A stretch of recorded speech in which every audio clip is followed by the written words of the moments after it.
સુરતના ઈચ્છાપુરમાં જુગાર ક્લબનો પર્દાફાશ થયો છે। હોટલ સન સિટીમાં ચાલતા જુગારધામ પર પોલીસના દરોડા 24.13 લાખના મુદ્દામાલ સાથે 23 જુગારીઓને ઝડપી પાડવામાં આવ્યા છે। સ્થળ પરથી આંકડા લખવાની સ્લીપો પણ પોલીસે જપ્ત કરી છે। તો 24 લાખના મુદ્દામાલ સાથે 23 જુગારીઓ ઝડપાયા છે। સુરતના ઈચ્છાપુર વિસ્તારમાં જુગારધામ ચાલતું હોવાનો ખુલાસો થયો છે।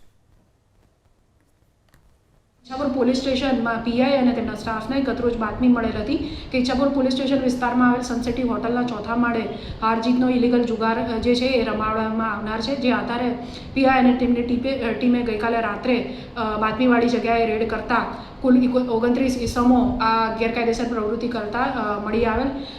આ મામલે પીઆઈ દ્વારા જે એફઆઈઆર રજીસ્ટર કરીને કાયદેસરની કાર્યવાહી અત્યારે કરવામાં આવેલ છે। આ કેસની વિગત જોઈએ તો કુલ 29 ઇસમો હોટલ માલિક સહિત એમને પકડવામાં આવેલ છે।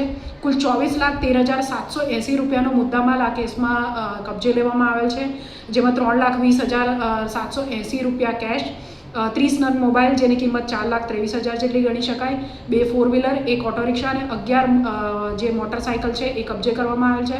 વધુમાં હારજીતનો જુગાર રમવા માટે 12 નંગ કેટ અને એક આંકડાનું બોર્ડ છે એ પણ તપાસના કામે કબજે કરવામાં આવેલ છે।